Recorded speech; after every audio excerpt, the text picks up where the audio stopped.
Bonjour, salam. Vendredi dernier, lors d'un reportage diffusé en direct dans le 20h de France 2, l'humoriste Laura Lone s'est attiré les foudres de certains spectateurs avec une blague sur la Shoah dans son spectacle. Sur l'extrait du reportage, on la voit sur scène lâchant ce qui va devenir rapidement un sujet polémique. Quel est le point commun entre les Juifs et les baskets? On en trouve plus en 39 qu'en 45. La Belge est connue pour son ton trash et le nom de son spectacle annonce plutôt bien la couleur. Le diable est une gentille petite fille. Elle coécrit ses vannes avec Jérémy Ferrari, lui-même fervent défenseur de l'humour noir. Le paradoxe dans cette histoire est le thème général du sujet qui est à l'origine de la présence de la jeune comique, à savoir la liberté de ton de la nouvelle génération de femmes humoristes.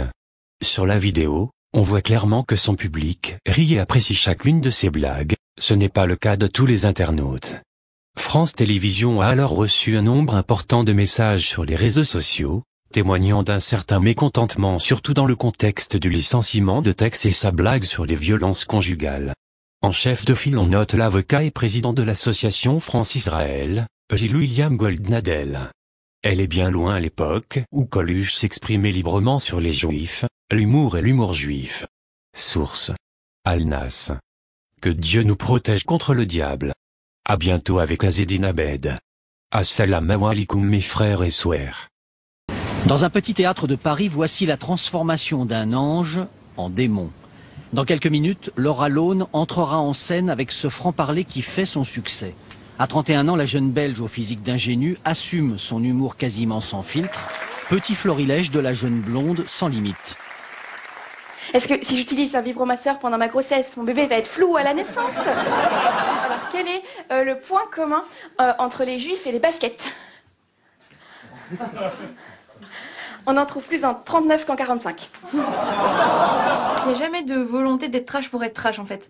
J'écris des choses qui me font rire et puis je vois ce qui vient, puis je teste devant les gens, je vois s'ils rient ou ils saignent des oreilles. Et voilà, en fonction, j'adapte. L'humoriste affiche complet tous les jeudis soirs dans une petite salle d'une centaine de places. Et dans son public, les hommes sont plutôt friands de cette liberté de ton d'une jeune fille, pas si modèle que cela.